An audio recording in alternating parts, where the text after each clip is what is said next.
Hello, everybody. It is I, Whimsy, your favorite oracle, here to deliver a remote viewing from my offices. So, for those people just tuning in, I do a nightly meditation. And in the nightly meditation, I attempt to sense or feel the emotions and thoughts of others. We call it heart-centered remote viewing. And so today, we're going to talk a little bit about what we got last night during the meditation. So a lot of people have asked me if I can talk a little bit about any impressions I'm getting on William Barr. I really felt when I tried to put myself in the shoes of William Barr that I was leaving. The main feeling I got sitting in the shoes of Barr last night was a feeling of the same feeling I have gotten from other people that have worked for Donald Trump when I've attempted to put myself in their shoes, whether it's Mitch McConnell, when Mitch McConnell has had conflicts with President Trump. Namely, people start to feel bossed around and they start to feel as if they're dealing with a king and not somebody who's a team player.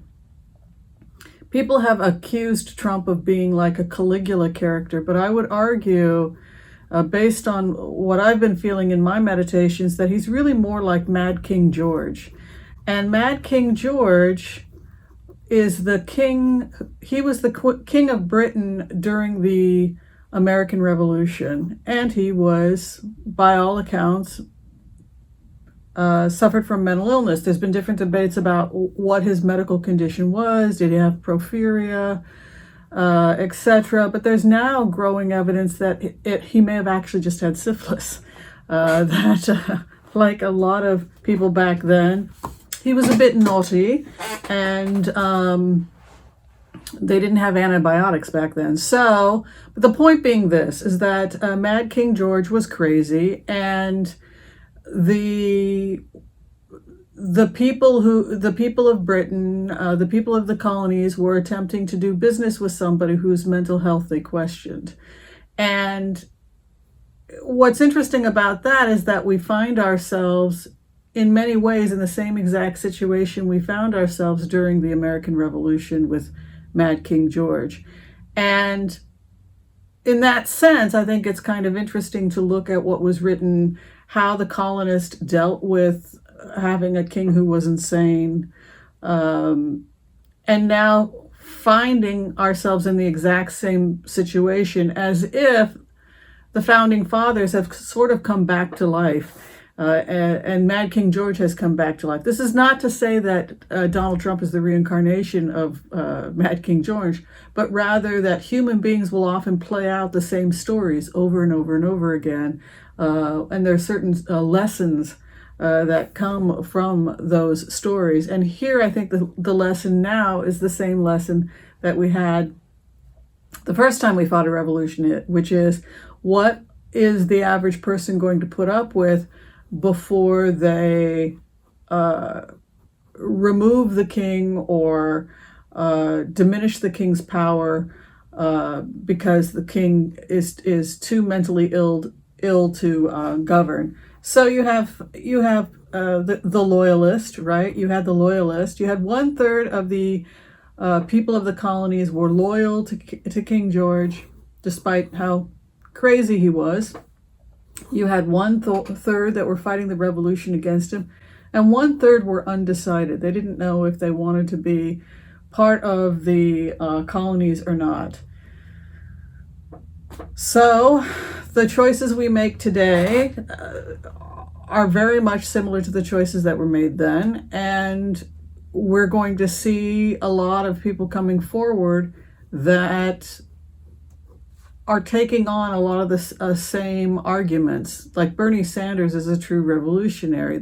He's using the same talking points that revolutionaries made hundreds of years ago about freeing the common man from the oppression of the king. So it's just interesting from a side note when you go into it from a remote perspective. Oh, we've been here before.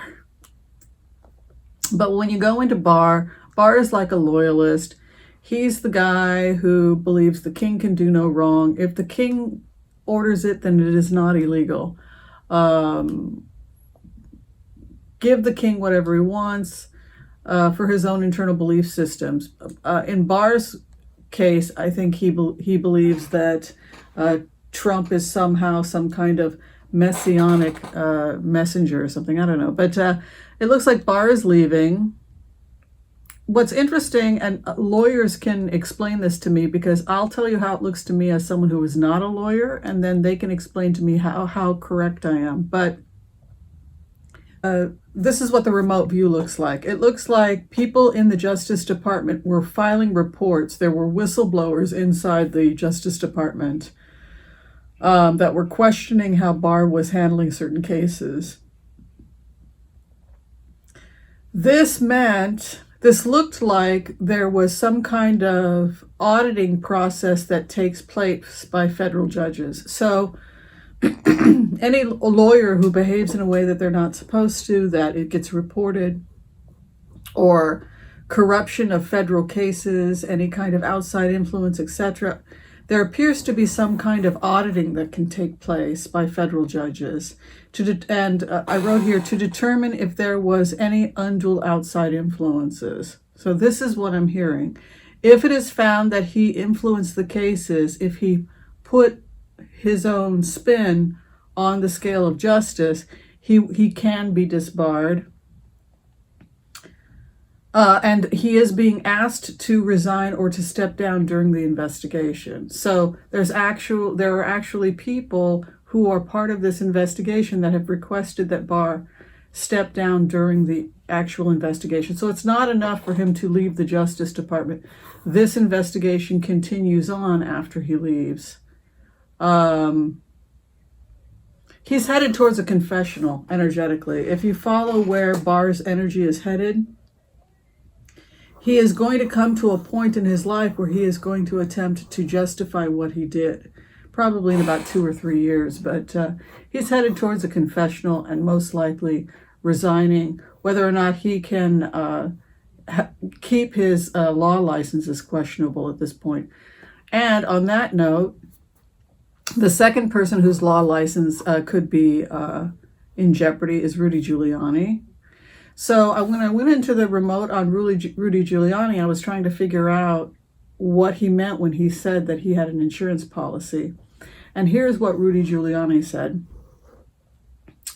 He said that he taped his clients, that he has tape recordings of his clients, and that people have to realize that many lawyers tape their clients, and that he says that he feels completely justified because many of the people that he was working with were hardened criminals, and if you were in your shoes, you would be careful as well. He says that he has many tapes of private conversations he had with President Trump, just like other people have, just like Cohen, and that this was done as an insurance policy in case it got to a point where he would have to explain himself. He said many tapes of the president with other people in the room. He said that he has tapes which confirm missing parts of the Mueller investigation and go beyond just the behavior of him and Donald Trump. So he has some stuff that would be of interest to that would have answered questions about the Mueller investigation, and that basically he would be able to negotiate with his tapes.